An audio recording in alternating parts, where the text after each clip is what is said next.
Well, hello everyone. Today we're going to do an art tag. I found these questions over on YouTube. I found a couple of other YouTubers who had answered an artist tag before, so that's what I'm going to do today. And I'm also going to be working on a steampunk inspired cute little kitty illustration that I made of my cat Christopher, and I turned him into a little steampunk pirate.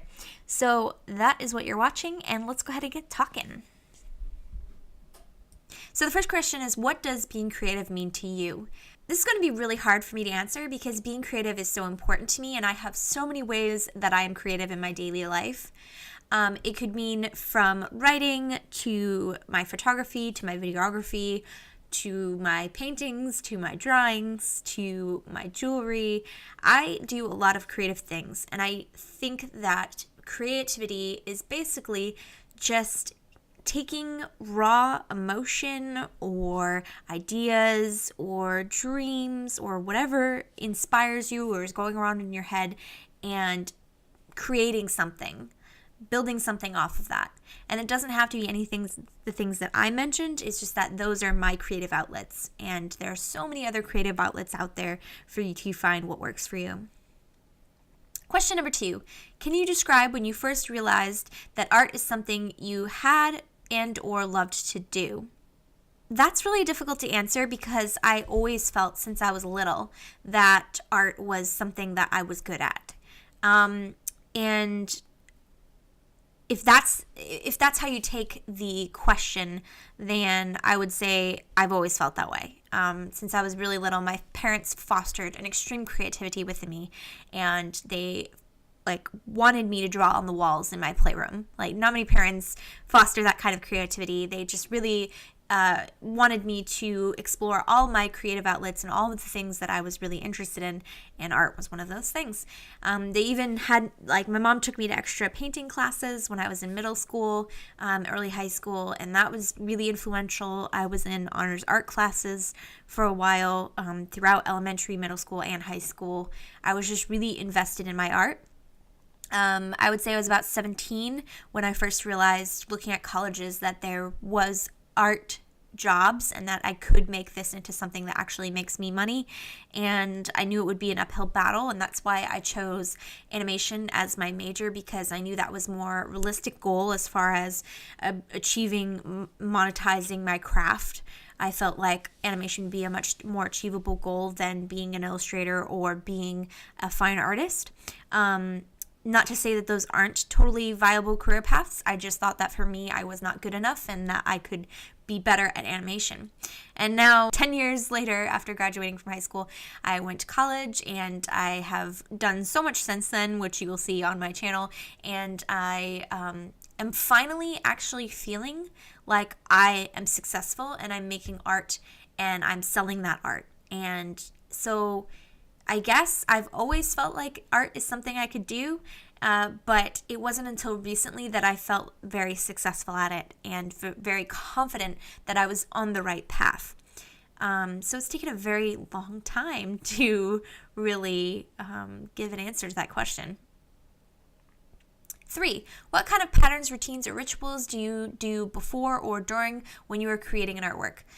So this is, I guess it would depend on the type of artwork I created. If we're talking about my watercolor paintings, basically the only thing I have to do is make sure I have a clean working space. Things tend to get really dirty or messy when I'm constantly busy and on the go, and before I can focus on a painting, I have to make sure that my surroundings are clean. And that started, it might have started in high school, but I'm pretty sure that it was mostly when I was in college. I got my own house, and every time I had to do homework, I would clean the house before I did my homework, and it just became a habit that when I sat down to focus on work, the house was clean. So that is where I think that came from, and that's probably the only ritual that I really have for art. Number 4, what's your favorite artwork that you drew or painted? Well, that's really hard to answer. I would say actually my favorite artwork would be the piece that I've most recently finished, because as soon as I finish another piece, I realize, looking back, how awful some of my other artwork is that I thought was amazing when I finished it.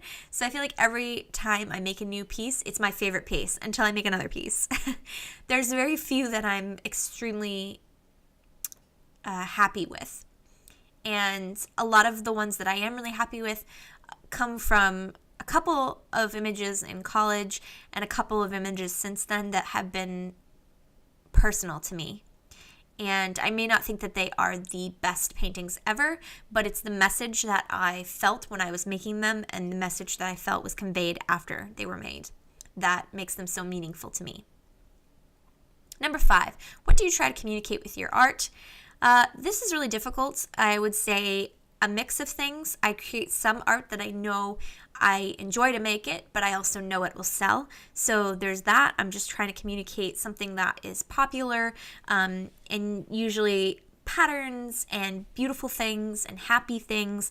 I want people to be happy when they look at my work, or a majority of my work. I have a couple pieces that are a little darker, but for the most part, I try to keep my artwork happy and positive.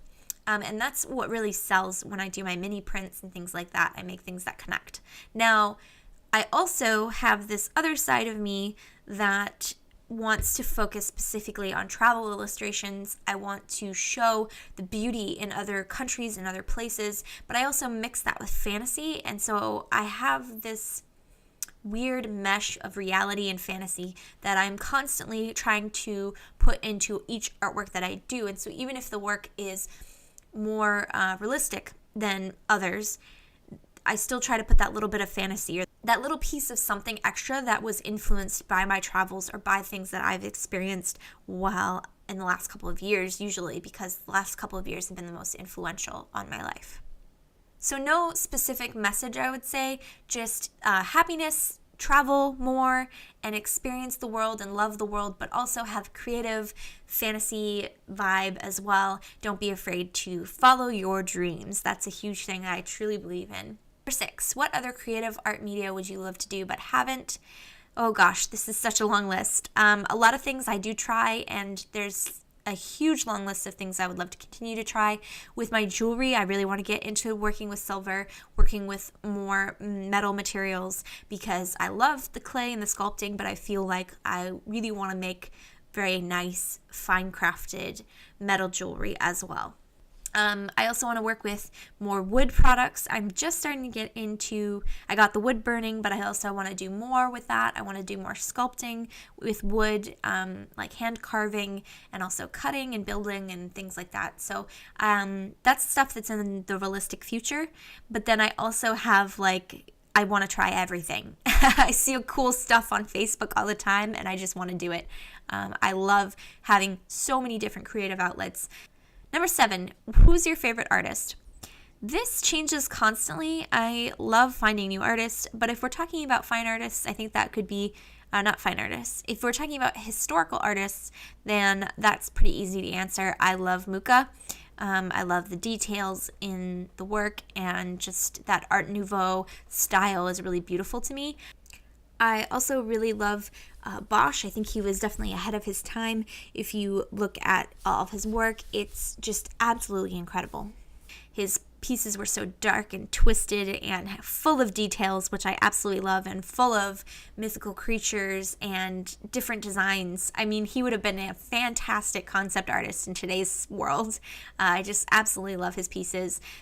His triptych of the Garden of Earthly Delights is incredible work. Just so much detail and so much hidden in there that not many painters were doing at the time, that kind of style.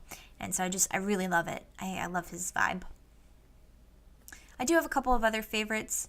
I love Vermeer paintings, the lighting and the small size, just really nice. I have a couple of other favorite artists, but I think that's enough of an answer for that.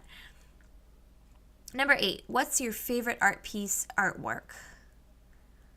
Oh man, that is really hard to answer. I don't think I have a favorite. I have a million favorites. Any good art piece that connects with me on some level. I don't have one particular painting or one particular artist that I'm completely attached to. I don't even think I can list one specific painting off the top of my head. Number 9 is oil or acrylic.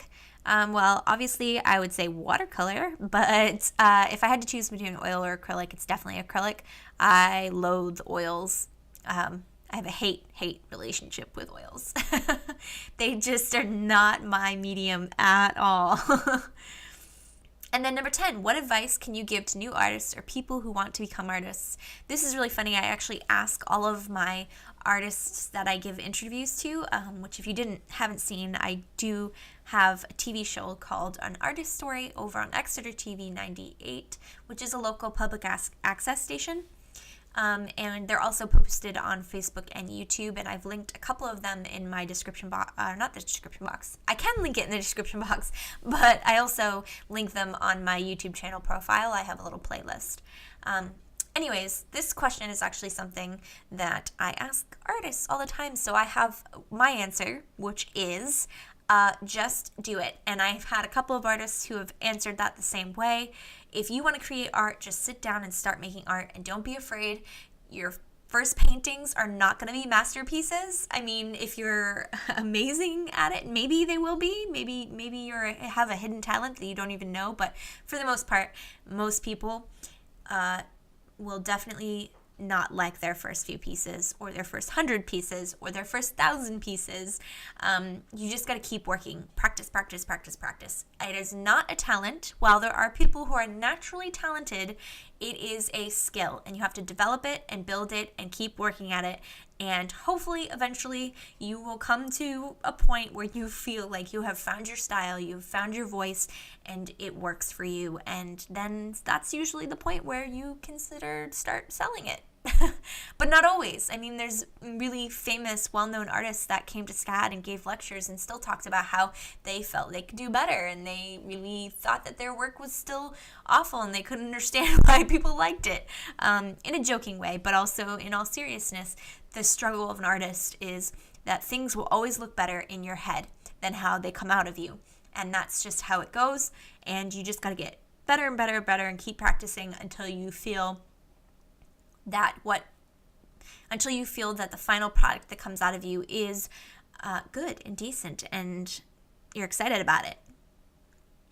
Which, sidebar, I have been painting my entire life. I've been working on my craft my entire life since I was a little kid, and I'm just now starting to get to the point where I feel like I've found my style, and I still struggle.